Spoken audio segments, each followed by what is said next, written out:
धन्यवाद करते हैं प्रभु का आज एक बार फिर से के चरणों में आ सके। हम यहाँ जो परमेश्वर के वचन से सीख रहे थे पिछली बार प्रभु यीशु मसीह के बारे में, उसके आगमन की भविष्यवाणियाँ हम देख रहे थे। उसी में आज हम आगे बढ़ेंगे। हम देख रहे थे कि उसके आगमन की भविष्यवाणी कब हुई, जब इंसान जिसको परमेश्वर ने अपने स्वरूप समानता में बनाया था क्या हो गया, गिर गया, पापी हो गया। उस समय मनुष्य के उद्धार की क्या हुई, आवश्यकता हुई। परंतु परमेश्वर पहले से क्या करता था, परमेश्वर को जब मिट्टी परमेश्वर ने हाथ में लिया उस समय से ही परमेश्वर को मालूम था कि इंसान क्या होगा, गिरेगा। क्योंकि हमें कल के बारे में मालूम नहीं कल क्या होगा, लेकिन परमेश्वर वो है जो सर्वज्ञानी है। मतलब हर चीज़ का उसे क्या है, ऐसी कोई भी बात नहीं है, ऐसी कोई भी वस्तु नहीं है जिसको परमेश्वर जानता नहीं। इसलिए वो परमेश्वर है, परमेश्वर का जो व्यक्तित्व है। इसलिए हम पिछली बार देख रहे थे कि परमेश्वर ने उत्पत्ति से ही कहा था कि स्त्री का वंश आएगा। तो पहली भविष्यवाणी स्त्री का वंश आएगा, उसके बारे में हम देख रहे थे। तो परमेश्वर हम देख रहे थे कि ब्लू प्रिंट क्या करता है, तैयार करता है, कि योजनाबद्ध तरीके से क्या करता है, परमेश्वर काम करता है। तो उसमें हमने कुछ बातों को देखा था। सबसे पहले कि स्त्री से होकर आएगा, यानी कि छुड़ाने वाला, शैतान के सिर को कुचलने वाला और मनुष्य को फिर से उस जीवन के पास आने के लिए जो क्या करेगा, मार्ग तैयार करेगा, मार्गदर्शक होगा। वो किसके द्वारा आएगा, स्त्री के द्वारा आएगा। तो उसके बाद फिर आगे चलकर परमेश्वर ने और क्या किया, ये भेद था। ये क्या था, भेद है। आज भी पूरे जगत के लिए क्या है, ये भेद है। क्योंकि स्त्री से तो सारे पैदा होते हैं, एक आदम को छोड़कर। आदम ही एक ऐसा था जिसको परमेश्वर ने मिट्टी से रूप देकर और अपने जीवन का श्वास फूंक दिया। आदम में से स्त्री निकली, परंतु बाकी सारी मानव जाति की आदि माता हव्वा कहलाई। उसमें उत्पत्ति में लिखा हुआ कि हव्वा का मतलब ही क्या है, सारी मानव जाति की आदि माता। तो अब स्त्री से ही सब पैदा हो रहे हैं, परंतु स्त्री का वंश होकर आएगा, ये क्या था, एक भेद था। क्योंकि ये तो इस विषय में तो कोई सोच भी नहीं सकता था, किसी के दिल दिमाग में आ भी नहीं सकता था। क्योंकि स्वाभाविक बात है कि पति पत्नी के बिना आगे वंश नहीं चलता है, परंतु परमेश्वर ने इसको एक भेद के तौर पर रखा हुआ था। मानव जाति को आशा, इस इधर देखो, मेरी तरफ देखो, इधर बोलो, मेरी तरफ सुने आप।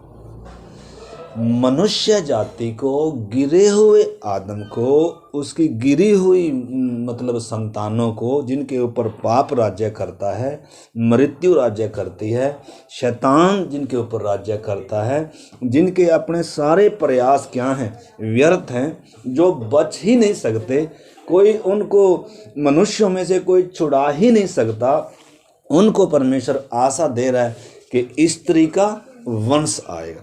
दूसरी तरफ परमेश्वर शैतान को भी, जिसने आदम को भरमाया, उसके सामने भी क्या, उसको भी क्या रख रहा है, पहले से बता रहा है कि इससे जिसको तूने बहकाया, भरमाया, इसी स्त्री के द्वारा मैं तेरे सिर को क्या करूँगा, मतलब इसका वंश तेरे सिर को क्या करेगा, कुचलेगा। और परमेश्वर ने कहा मैं तेरे और इसके वंश के बीच में क्या करूंगा, बैर उत्पत्ति। तब से ही बैर है, उत्पत्ति से ही बैर है, शायद अजगर का और स्त्री के वंश का, या स्त्री की संतानों का। तो हम उसके विषय में थोड़ा सा देखेंगे। तो मैं थोड़ा सा याद दिलाने के लिए, सबसे पहला स्त्री के वंश से होकर आएगा। दूसरी बार अब्राहम के वंश में से आएगा। अब अब्राहम के वंश बहुत सारे थे, परंतु किस में से आएगा प्रभु, आने वाले समय प्रभु ने बताया कि इसहाक ही से तेरा क्या कहलाएगा, वंश कहलाएगा। तो अब अब्राहम के इसहाक के भी कई थे। फिर परमेश्वर ने कहा, एक और सवाल उठता भी, अब्राहम में से किस में से आएगा, इसहाक में से किस में से आएगा। तो फिर परमेश्वर ने कहा, एसाव को मैंने क्या जाना है, अयोग्य जाना है, अप्रिय जाना है, परंतु याकूब को मैंने क्या जाना है, प्रिय जाना। अब याकूब में से आए। अब याकूब में से भी क्या हैं, 12 हैं। अब अगला सवाल, प्रभु किस में से आएगा। यानी कि देखो, परमेश्वर सारा प्रोग्राम पहले से क्या करके दे रहा है, बता, थोड़ा थोड़ा कर कर परमेश्वर इंसान को अपनी आने वाले उद्धार की योजनाओं को, मसीह के बारे में थोड़ा थोड़ा कर कर बताता आ रहा है। इसलिए इब्रानियों की पत्री में लेखक लिखता है कि पूर्व युग में परमेश्वर ने हमारे बाप दादाओं से थोड़ा थोड़ा कर कर भविष्यद्वक्ताओं के द्वारा भांति भांति से बातें कर, इन अंतिम दिनों में हमसे पुत्र के द्वारा क्या करी, बातें करी, जिसको उसने सब वस्तुओं पर वारिस ठहराया। तो अब याकूब में से 12 थे, किस में से आएगा, याकूब में से, शिवानी, याकूब के 12 पुत्र थे, 12 पुत्रों में से किस में से आएगा मसीहा।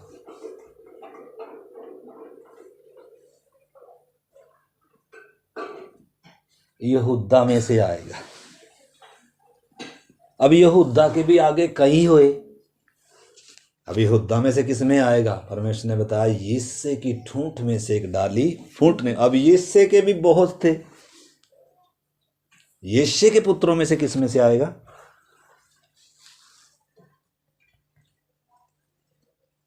देखो, हमें, आप बोलोगे हमें किसी में से आए, हमें इस चीज से क्या मतलब है, पता है। देखो, परमेश्वर की जो पवित्र शास्त्र है, पवित्र वचन है, कितना सटीक और कितना सत्य है। इसमें एक बिंदु भी बिना पूरे हुए नहीं टलता है। और परमेश्वर कभी भी फालतू बोलता नहीं है। परमेश्वर ने जो भी इसमें लिख कर दिया है ना, जो भी बोला था वो 100% क्या हो चुका है, पूरा हो चुका है। और जो अभी नहीं हुआ वो भी 100% क्या होने जा रहा है, पूरा होने जा रहा है। अभी यीशु मसीह की आगमन की जो भविष्यवाणी है वो सब क्या होंगी। प्रभु ने कहा, आकाश का टलना सहज है, परंतु इसमें से एक बिंदु का टलना भी क्या नहीं है, सहज। तो हम इसलिए सीखना ताकि हमारा क्या बढ़े, विश्वास बढ़ने के लिए। हमारी बुनियाद जिस पर मैंने विश्वास किया वो परमेश्वर कितना सच्चा है, ठीक है ना, वो समय पर क्या करेगा।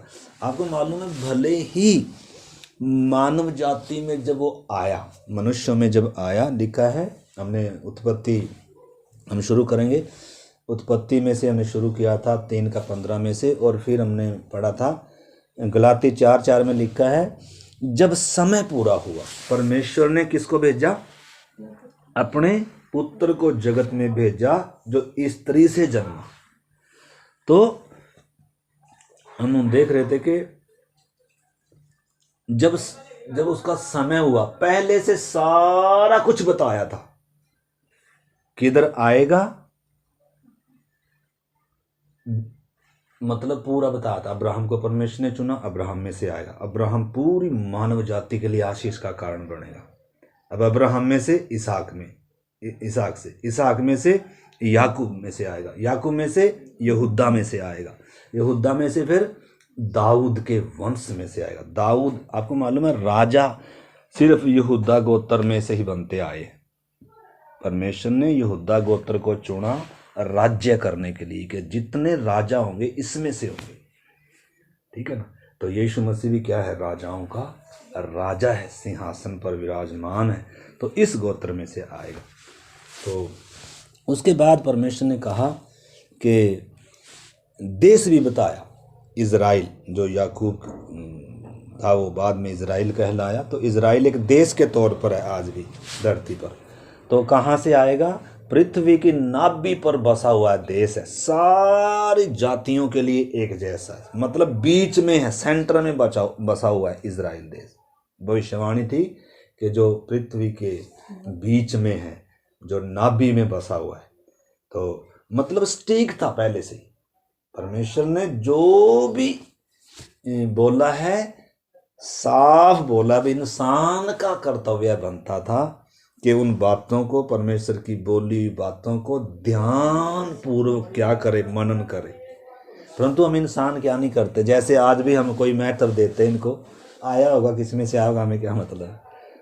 ऐसे ही मतलब परमेश्वर पहले ही बताकर काम करता है। कोई चोरी चुपके से काम, आज भी परमेश्वर ने पूरा लिख कर दिया है वो कब आएगा और आगे परमेश्वर की योजना क्या। एक नया आकाश, नई पृथ्वी, कोई भी मतलब क्या नहीं है। मतलब हम धोखे में नहीं चल रहे, अंधेरे में नहीं चल रहे। ये वचन क्या दिखाता है, रास्ता दिखाता है, दीपक है ये। पूरी दुनिया जब अंधेरे में है, पूरी दुनिया को मालूम नहीं है क्या हम क्या हैं और कहाँ जाएंगे और कहाँ से आए, परंतु परमेश्वर ने हमें क्या दिया, ये रोशनी दिया। परमेश्वर का पवित्र शास्त्र जो बाइबल है, मानव जाति के लिए परमेश्वर का प्रकाशन है, जो क्या बताता है परमेश्वर कौन है, जो क्या बताता है उद्धारकर्ता कौन है, जो क्या बताता है इंसान कौन है, जो क्या बताता है पाप क्या है, जो क्या बताता है पाप की भयानकता क्या है। मतलब सारी बातों को क्या करके दे रहा है, खोल कर दे रहा है। इसलिए हमें परमेश्वर का वचन अति अनिवार्य है, इसको मनन करना। यही हमारा उजियाला है, यही हमारी आत्मा का क्या है, भोजन है, तलवार है। और शैतान कभी नहीं चाहेगा कि हम क्या करें, इसको पढ़ें।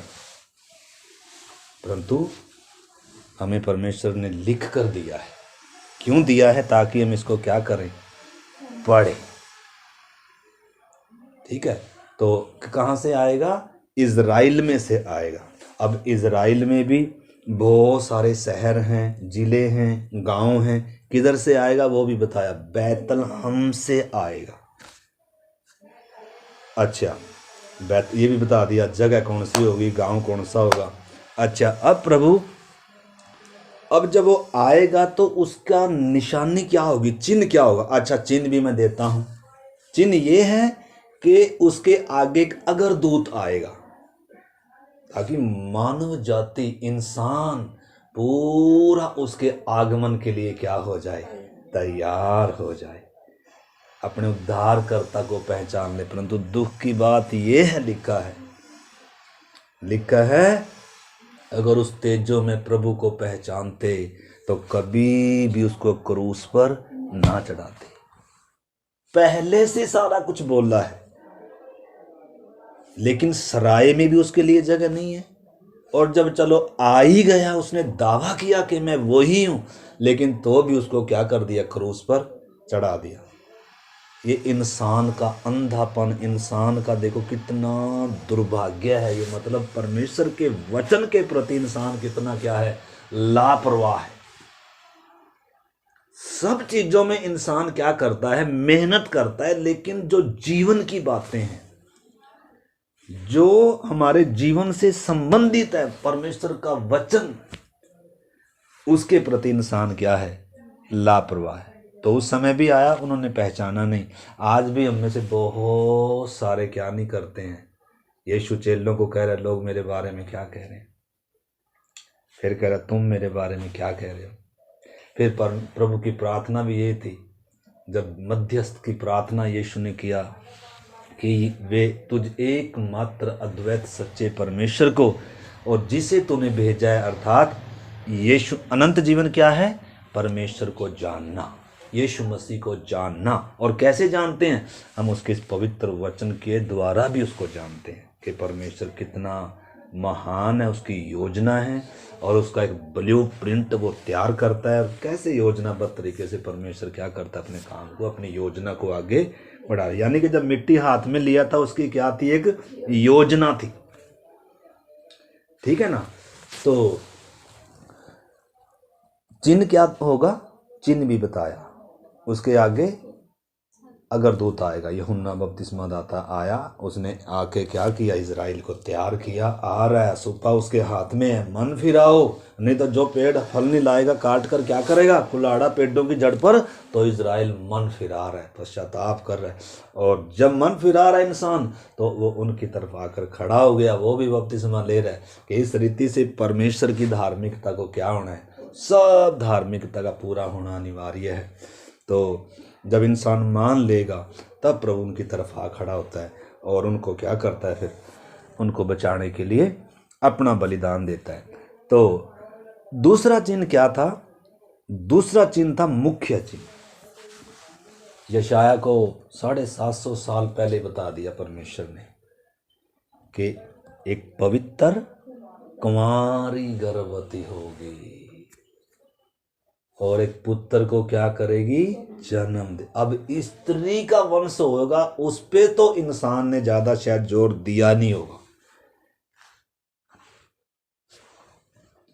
लेकिन जब ये भविष्यवाणी करी कि पवित्र कुंवारी क्या होगी? गर्भवती। इधर आकर फिर पूरा क्या था? एक डाउट था मनुष्य को, ये कैसे होगा? अब शैतान को भी परमेश्वर ने चैलेंज दिया शुरू से ही। तो उत्पत्ति में हम स्त्री को और अजगर को देखते हैं, और ये ही स्त्री और अजगर की बात के बारे में हम देखते हैं प्रकाशित वाक्य में। इनकी जो दुश्मनी है, इनकी जो शत्रुता है, और ये क्रूस पर भी हम देखते हैं, और ये उत्पत्ति से प्रकाशित वाक्य तक ये भरी हुई है। मतलब ये जो अजगर है ये स्त्री की संतान के पूरा पीछे पड़ा हुआ है। तो ये स्त्री सिर्फ हवा नहीं है, हवाई सिर्फ नहीं है। इसलिए हवा का जो पहला पुत्र था कैन, कैन के अंदर ही शैतान समाकर हाँ बिल्कुल ही क्या कर दिया, मार दी। कहीं ये तो ना हो, ये इसकी भेंट स्वीकार हो रही, कहीं यही तो ना हो, तो उसको भी खत्म कराया। फिर आगे हम जाकर देखते हैं, देखो पहले आप पढ़ लो उत्पत्ति 3:15 वचन। उत्पत्ति की किताब 3 अध्याय 15 वचन। और मैं तेरे और इस स्त्री के बीच में और तेरे वंश और इसके वंश के बीच में बैर उत्पन्न करूंगा। वह तेरे सिर को कुचल डालेगा और तू उसकी एड़ी को डसेगा। फिर स्त्री से भी उसने कहा, मैं तेरी पीड़ा और तेरे गर्भवती होने के दुख को बहुत बढ़ाऊंगा। तो पीड़ित होकर बालक उत्पन्न करेगी और तेरी लालसा तेरे पति की ओर होगी, वह तुझे पर बता। तो इधर 15 परमेश्वर ने कहा, मैं किसको कह रहा है वास्तव में? शैतान को, अजगर को। अजगर कौन है? इब्लीस, जिसने सारे संसार को आज क्या किया है? भरमाया है, जिसने हवा को भरमाया, जो कलीसिया का भरमाने वाला है। पौलुस का डर क्या था? कहीं तुम्हारे मन भी क्या ना किए जाए, भरमाए ना। पूरे संसार को तो उसने भरमाया है, हवा का तो उसने भरमाया है, लेकिन आज वो किसके चक्कर में, किसको भरमाने में लगा हुआ है? हमें भरमाने में लगा। वो चाहता है हम वो देखें जो नहीं देखना, हम वो खाएं जो नहीं खाना, और परमेश्वर से हमेशा के लिए क्या हो जाए? दूर हो जाए। मन को भ्रष्ट करना, हमारा ध्यान शारीरिक बातों पर लेकर जाना, भौतिक बातों पर लेकर जाना, स्वर्गीय बातों से कैसे हमारा मन हट जाए, प्रभु से कैसे हमारा मन हट जाए, इस वचन से कैसे हमारा क्या हो जाए? मन हट जाए। अब ये हम हर एक इंसान के ऊपर है कि हमें जो वचन दिया गया, इस वचन को क्या करें? हम मनन करें, तभी बच सकते हैं। अगर वचन मनन नहीं है, अगर शैतान की, अजगर की युक्तियां, वो कैसे आएगा, वो किधर से आएगा, हवा को कैसे भरमाया, कलीसिया को कैसे भरमाया, संसार को कैसे भरमाया, वो कोई छोटी चीज़ तो है नहीं है। जिसने आप सोचो, जिसने पूरे संसार को भरमाया हुआ है, वो छोटी चीज़ होगा?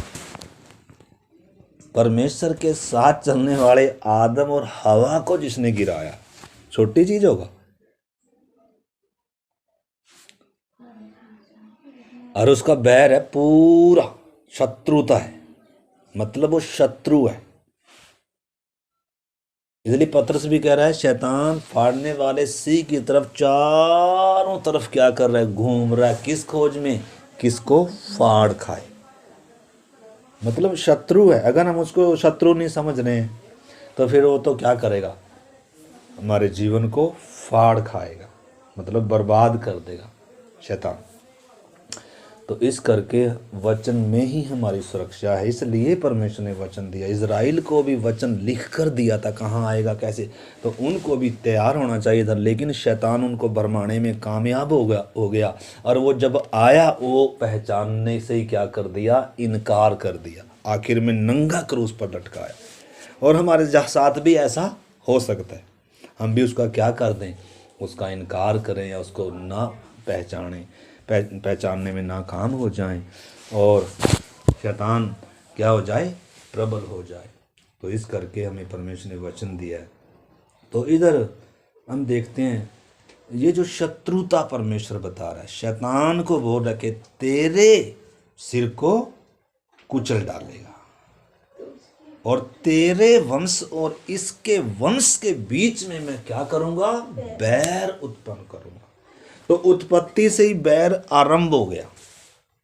तो पहली स्त्री कौन थी, हवा, और फिर स्त्री कर कर किसको भी परमेश्वर ने कहा, इज़राइल भी क्या है, एक स्त्री, और मरियम भी क्या थी, एक स्त्री थी।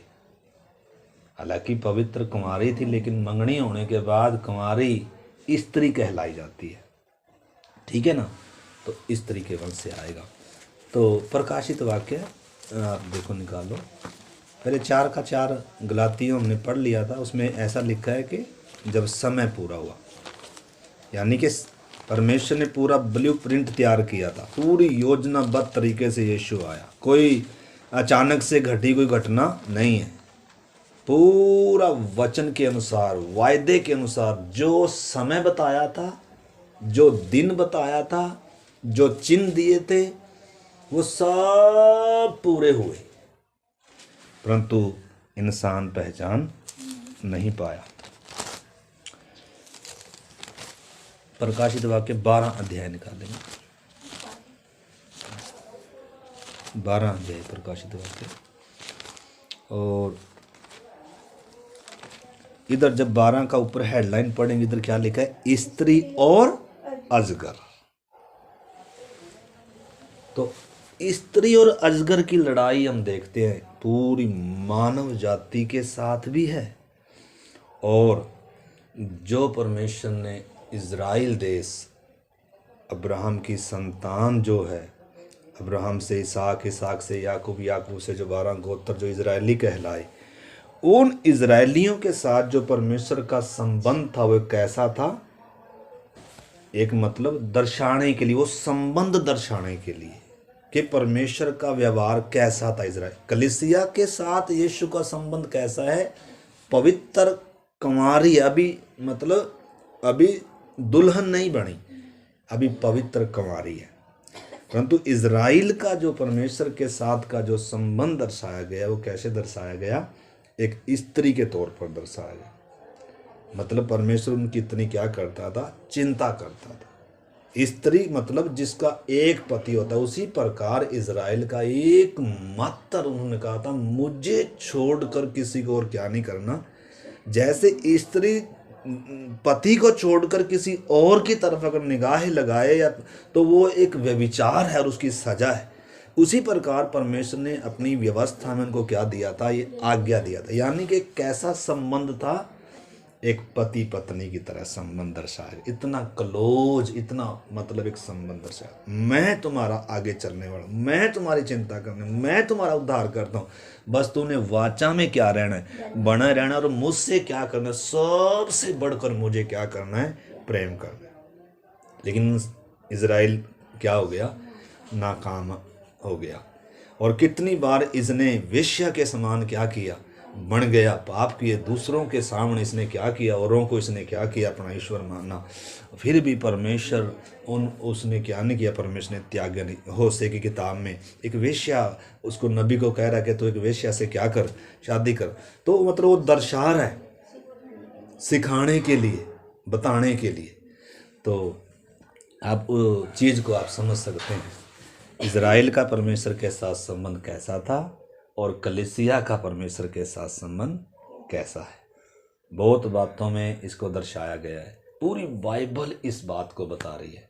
एक एस्तेर जो पटरानी बनी थी, किसकी जगह पर बनी थी, जो अन्य जाति थी, ये मोआबिन थी, ये राजा क्षर्स की क्या बनी थी ना, वो तो एस्तेर, सॉरी माफ़ करना, वो तो वो थी रूत की कहानी है। एस्तेर की जो कहानी है, एस्तेर जब पटरानी बनी थी, एस्तेर भी कलीसिया की छाया है, रूत भी कलीसिया की छाया है। तो ये जो थी रूत मोआबिन, ये किसकी पत्नी बनी थी? बोआज की। बोआज भी यीशु मसीह की छाया है और रूत कलीसिया की छाया है, और मोआबिन थी वो, ठीक है ना। तो ये सब उस बात को दर्शाती हैं। और रूत भी जो उसकी पटरानी बनी थी, एस्तेर, सॉरी माफ करना, किसकी? क्षर्स राजा की। किसकी जगह पे बनी थी?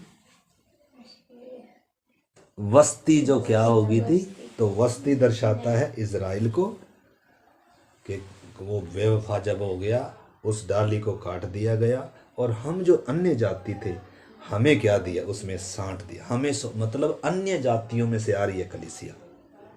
हालांकि यहूदी समाज में से भी बहुत सारे कलीसिया में हैं। शुरू की कलीसिया अन्य यहूदियों में से ही हुई, लेकिन यहूदियों का भाग बहुत क्या है, अभी कठोर है, अन्य जातियों में फैल गई। अभी आज भी यहूदी कठोर है, आज भी वो मसीहा को पहचाने नहीं है, तो एक समय पहचानेंगे। परमेश्वर उनको क्या नहीं करेगा? त्यागेगा नहीं। भले इजराइल ने त्याग दिया है, लेकिन परमेश्वर ने अभी भी त्यागा नहीं। कुछ समय के लिए कठोर करके रखा हुआ है, क्योंकि किसको मौका दिया? अन्य जातियों को दिया। तो इधर हम देखते हैं,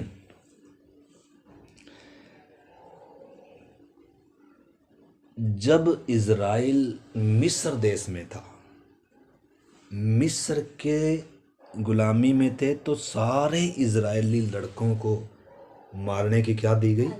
आज्ञा दी गई। यानी शैतान देखो कितना स्त्री के यानी कि इजराइल में से ही आना है मसीहा ने, जो इसके सिर को क्या करेगा? कुचलेगा। इसीलिए इजरायली लड़कों को मारने की क्या दी? आज्ञा दी। इनका वंश क्या हो जाए? लड़कियों को रख लो, लड़कों को क्या कर दो? मार दो। लेकिन परमेश्वर ने अद्भुत रीति से मूसा को क्या किया? बचाकर महल में पहुंचा, उसके सिर को कुचला, उसी के महल में उसको पाला पोसा बढ़ाया, और फिरौन के शत्रु के घर में रहा वो। और उसने क्या भी दिया? दूध पिलाने का क्या भी दिए? पैसे। यानी कि परमेश्वर के काम जो मतलब इंसान सोच भी नहीं सकता, वो परमेश्वर कर रहा है, पहले से बताकर कर रहा है। शैतान तो जो मर्जी कर ले, तेरे सिर को क्या करेगा? वो कुचलेगा। तो उसके ऊपर, परमेश्वर के ऊपर, परमेश्वर की योजना के ऊपर शैतान कभी भी क्या नहीं हो सकता। इसलिए यीशु ने भी कहा, मैं अपनी कलीसिया बनाऊंगा, अधोलोक के फाटक क्या नहीं होंगे। यानी कि लड़ेंगे तो सही, लेकिन प्रबल। शैतान लड़ेगा तो सही। अगर 2:3-14 में पढ़ेंगे, उत्पत्ति में उसमें लिखा है, तुम जीवन भर क्या चाटता रहेगा? मिट्टी चाट। पेट के बल क्या करेगा? मतलब हारा। शुरू से ही शैतान को परमेश्वर ने क्या दिया है? बताया है कि तेरा हाल क्या होगा। तेरे सिर को, भले ही तू उसकी एड्डी को डसेगा, लेकिन तेरी दशा। तो उसके बाद उस स्त्री इजराइल, देखो आप इसका पढ़ लो थोड़ा सा, 12 का मैं निकाला ना, स्त्री और अजगर। फिर स्वर्ग में एक बड़ा चिन्ह दिखाई दिया, अर्थात एक स्त्री जो सूर्य ओढ़े हुई थी, और चांद उसके पांव तले था, और उसके सिर पर 12 तारों का मुकुट था। ये कौन है? कौन है ये? इजराइल। ये स्त्री किसको दर्शा रही है? इजराइल को दर्शा रही है। फिर स्वर्ग में एक बड़ा चिन्ह दिखाई दिया, अर्थात एक स्त्री जो सूर्य ओढ़े हुए थी, और चांद उसके पांव तले था, और उसके सिर पर 12 तारों का, 12 तारे क्या है? 12 गोत्र हैं इसके। मुकुट है। मुकुट का मतलब राज अधिकार को दर्शाता है। वह गर्भवती हुई। गर्भवती हुई और चिल्लाती थी क्योंकि प्रसव के पीड़ा में थी। और एक और चिन्ह स्वर्ग में दिखाई दिया, और देखो एक बड़ा लाल अजगर जिसके 7 सिर और 10 सींग है, और उसके सिरों पर 7 राजमुकुट थे। उसकी पूंछ ने आकाश के 1/3 तारों के 1/3 को क्या कर दिया, खींच कर पृथ्वी पर डाल दिया। लूसीफर को किसने गिराया था? इसी ने गिराया था। किसने? अजगर ने। अजगर लूसीफर नहीं है, बल्कि इसकी पूंछ ने, अजगर की पूंछ ने ही आकाश के 1/3 को क्या किया था? लूसीफर को और उसके 7 वालों को गिराया था। फिर किसको गिराया? हवा को गिराया। फिर किसको भरमाया? पूरी मानव जाति को भरमाया। अब किसको भरमा रहा है वो? कलीसिया को भी भरमा रहा है। यही चिंता थी पौलुस की, मैं डरता हूं कहीं तुम्हारे मन भी क्या ना हो जाए। इसलिए पतरस कह रहा है तुम शैतान क्या कर रहा है, चाहे ये सांप की तरह भी आता है, ये फाड़ने वाले सिंह की तरह भी आता है। हर इंसान किस तरीके से भरमाया जाएगा, इसके पास क्या है, युक्तियां हैं, उस तरीके से आता है ये। अब मैं कैसे भरमाया जाऊंगा, आप कैसे, एक ही जैसा नहीं आएगा, अलग अलग तरीके से आएगा। आपको किस रीति से आपको मसीह के साथ जो संबंध होना चाहिए, क्योंकि शत्रुता है। भले ही यीशु ने शैतान के सिर को कुचला है, लेकिन आज भी जिंदा है वो, और जिंदा रखा वास्तव में परमेश्वर ने इसलिए ताकि हम भी उसके ऊपर क्या पाएं, जय पाएं। लेकिन वो क्या पा रहा है? जय पा रहा है जब हम इन बातों के प्रति जागृत नहीं है, सचेत नहीं है, वचन नहीं पढ़ते हैं, तो वो क्या होता जा रहा है? कलीसिया को अपने कब्जे में लेता जा रहा है। कितनी कलीसियाएं आज उसके नियंत्रण में है। कलीसियाओं में सारा रीति रिवाज संसार घुसा दिया, मतलब मनों को क्या कर दिया। अब आज अभी मना रहे, गुड फ्राइडे मना रहे, ईस्टर मना रहे, ये सब क्या है? ये सब शैतान बहुत चालाकीबद्ध तरीके से कलीसिया में ये सारी चीज़ें, लेकिन इनके पीछे इतिहास है। वचन में इनके बारे में कोई नहीं है। 25 दिसंबर हो या ये सब बातें हुई, ठीक है ना। तो उसी प्रकार शैतान मतलब वचन को क्या करता है? टेढ़ा करता है, वचन को तोड़ मरोड़ करता है। और जब वचन तोड़ मरोड़ हो गया तो उधर ही इसका फिर इसको लिए क्या खुल जाता है? रास्ता खुल जाता है अंदर आने के लिए। वचन की 4 दीवारी की दीवार, जहां से भी एक पत्थर गिरेगा उपदेश का, उधर से ही शैतान अंदर, ठीक है। जो कोई बाड़ा तोड़ेगा शैतान, उसको सर्प डसेगा। तो वचन में सुरक्षा है। अगर वचन आज हम अगर नहीं सीखेंगे, वचन को महत्व नहीं देंगे, वचन से प्रेम नहीं करेंगे, अलगदाई उपदेश वो सब बातों से, तो फिर शैतान के हाथ में पड़े। तो मेन बात ये नहीं कि अगर वचन हम नहीं समझेंगे, नहीं पढ़ेंगे, नहीं तो समझेंगे पढ़ेंगे तो पहली बात तो आत्मा का खड़े कैसे रह पाएंगे। न केवल ये हम ये जान रहे हैं वचन के द्वारा शैतान की युक्तियों को, परमेश्वर के स्वभाव को, प्रभु के आगमन को, बल्कि ये वचन ही तो हमारी आत्मा की तलवार भी है, आत्मा का दूध भी है, आत्मा का भोजन भी है, पाँव का दीपक भी है, मार्ग का उजियाला भी है। ये वचन मधु से मीठा है, ये वचन सोने चांदी से बढ़कर है, लेकिन इससे कीमती हमें और सारी चीज़ों में टेस्ट आ रहा है। और पैसा, धन, दौलत में हमारा पूरा ज़्यादातर इंसान का क्या लगा हुआ है? मन लगा। पैसे के लिए इसको छोड़ देगा, लेकिन इसके लिए पैसा छूटता नहीं। वचन के लिए संगति नहीं, पैसे के लिए संगति, वचन, प्रार्थना सब छूट जाता है, लेकिन वचन के लिए कोई छोड़ने के लिए तैयार पैसा नहीं छूटता, काम नहीं छूटता, नौकरी नहीं छूटती, रिश्तेदारी नहीं छूटती, संसार नहीं छूटता, अपनी इच्छाएं अभिलाषा नहीं छूटती। लेकिन क्या करना पड़ेगा? इसके लिए छोड़ना पड़ेगा। या तो संसार के लिए हम इसको छोड़ दें, पैसे के लिए, धन के लिए, इज्जत के लिए, संसार के तमाम, एक तरफ दुनिया का पूरा सब कुछ है, एक तरफ परमेश्वर का वचन है। तो दोनों स्वामियों की सेवा नहीं कर सकते। पहली सदी के विश्वासियों ने सब कुछ क्या कर दिया, वो इसको नहीं छोड़ेगा, ये है कीमती। आजकल कैसे होते हैं, अरे इसको ही छोड़िए, क्या इसकी कोई कीमत नहीं है, पैसा है कीमती, बस इसमें लगे रहेंगे हम। बस संसार है कीमती, अपनी इच्छा अपनी मर्जी। इसलिए पहले से लिख कर दिया है शैतान अजगर कैसे काम करेगा, तुम्हारे मन को क्या करेगा, भरमाएगा। संसार को भरमाया है, हवा को भरमाया है। कैसे? इसने क्या किया, मिस्र में सारे बच्चों को मरवाया, लेकिन परमेश्वर ने मरने नहीं दिया। उसके बाद आप देखें, आप जब उसकी पढ़ेंगे, एस्तेर की किताब पढ़ेंगे, पूरी यहूदी कौम को मरवाने का पूरा ऐसा षड्यंत्र पक्का प्रबंध कर दिया, एक भी नहीं बचेगा। जितने प्रांतों में यहूदी जाति रहती है, चिटकी हुई जाती है, इसके प्रति लोगों के मन में, राजा के मन में ऐसी बात भरा दी शैतान ने, किसके द्वारा, वो क्या नाम था उसका, हामान, दुष्ट हामान। भाई ये जाति क्या हो जाएगी, पूरी खत्म हो जाएगी। यानी कि मनुष्यों के पीछे काम कौन कर रहा था, शैतान अजगर काम कर रहा था। इसको खत्म कर रहे हैं ताकि मेरा राज्य क्या रहेगा, बना रहेगा, मैं क्या हो जाऊंगा, जीत जाऊंगा। शैतान इसी उसमें लगा हुआ था। लेकिन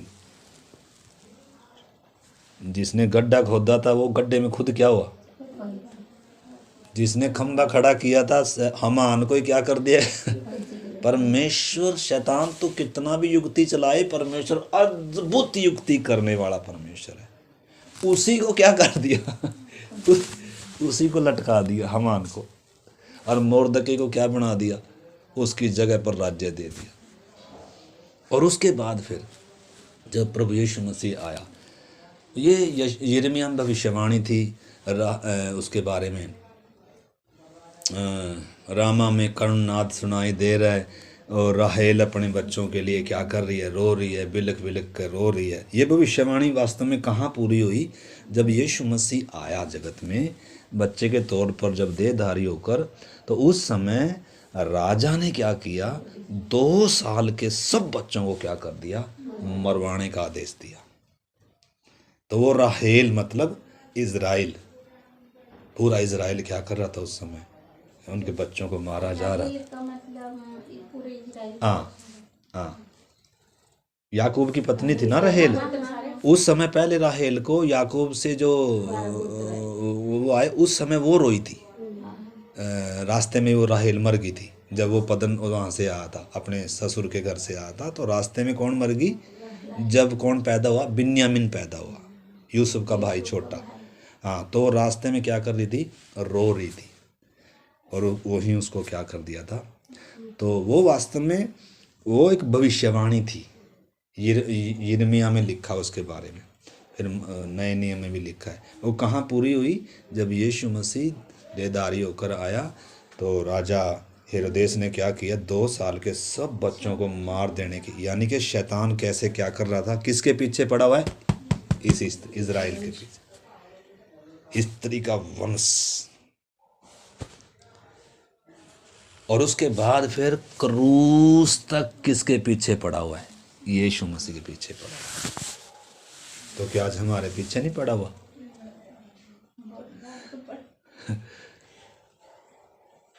ले लिया लपेटे में, बचे हुए क्या पता बचे हैं कि लपेटे में ले रखे हो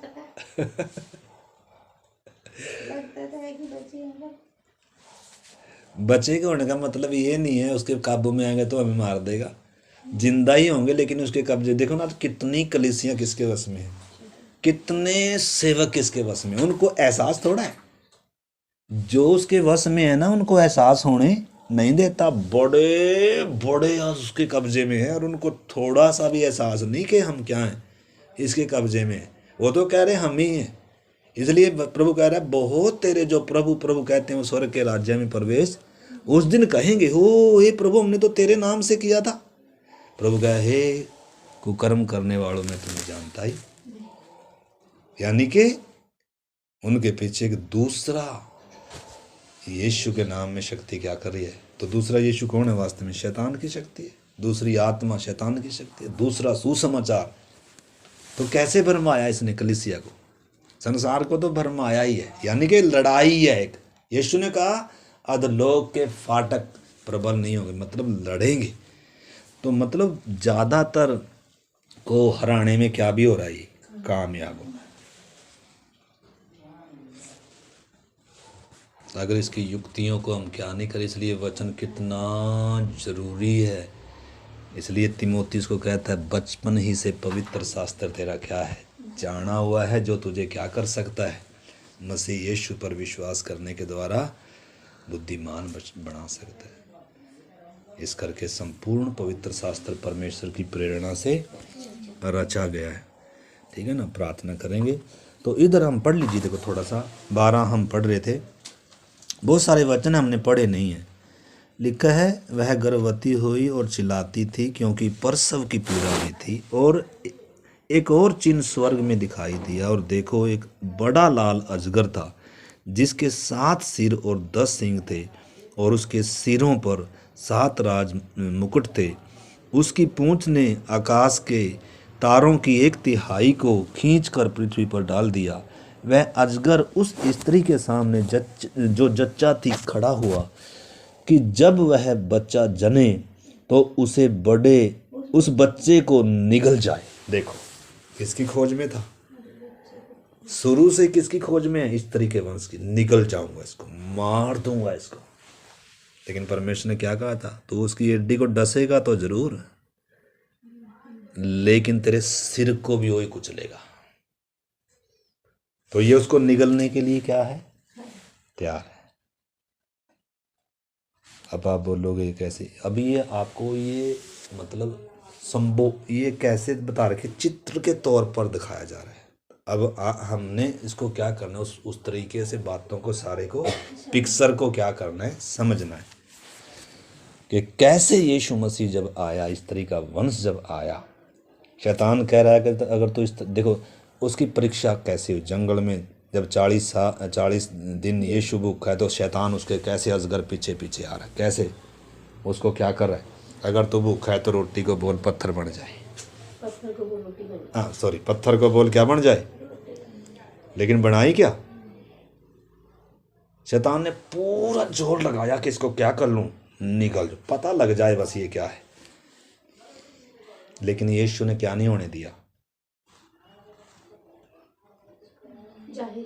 जाहिर नहीं होने दिया। आखिरी समय तक भी कह रहा है अगर तू परमेश्वर का पुत्र है तो एक बार उतर जा। यीशु चुप था, तेरे सिर को कुचलूंगा।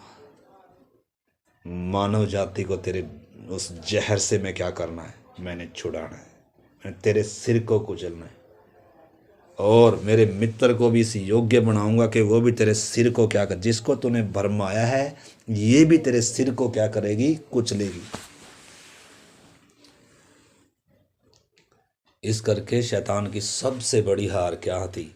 यीशु को क्रूस पर चढ़ाना। दुनिया के तौर पर तो यीशु की हार थी, नंगा क्रूस पर लटका हुआ है, और क्या प्रार्थना है, परमेश्वर तूने मुझे क्यों छोड़ दिया। वास्तव में वो बात जो थी वो कुछ गहरी बातें थी। वो ऐसा क्यों बहुत सारे बोलते हैं यीशु को तो परमेश्वर ने छोड़ दिया था, वो तो खुद प्रार्थना कर रहा था, तूने मुझे क्यों छोड़ दिया। तो वो कैसे उद्धार करा सकता है? जिसको खुद को परमेश्वर ने छोड़ दिया वो दुनिया का क्या उद्धार करा सकता है। इसलिए आज बहुत सारे इसको तोड़ मरोड़ कर इसको झूठा ठहराने का, यीशु को झूठा ठहराने का क्या कर रहे हैं? प्रयास कर रहे हैं। यीशु कोई क्या नहीं है, कोई मतलब खास नहीं है, वो भी बाकियों की तरह ही है।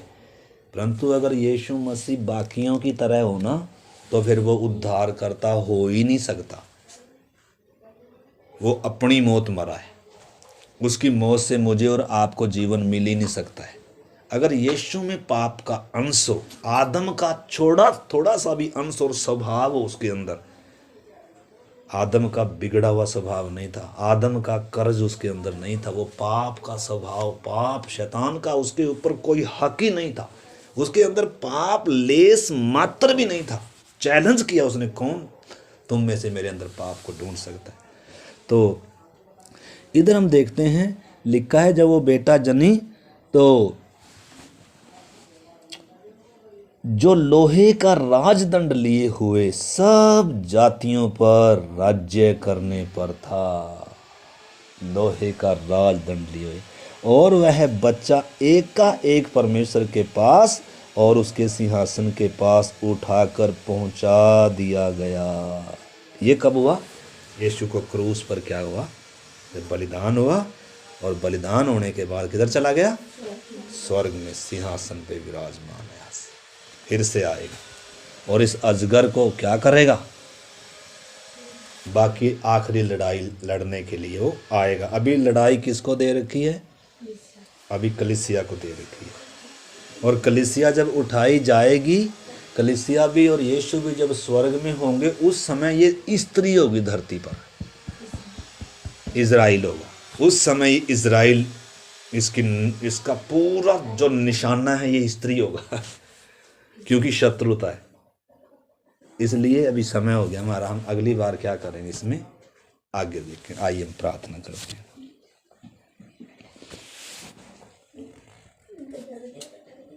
प्रभु जी धन्यवाद करते हैं इस पवित्र वचन के लिए। प्रभु हम हर एक को इस पवित्र वचन को मनन करने के लिए, प्रभु मनन करने के लिए प्रभु, और इस वचन के द्वारा बल पाने के लिए, शैतान की युक्तियों को पहचान कर अपनी दौड़ को पूरा करने के लिए प्रभु हम सब की आप सहायता करें। प्रभु सहायता करें खुदा। धन्यवाद के साथ प्रभु प्रार्थना को हम यीशु मसीह के नाम से मांगते हैं, आमीन। सब कुछ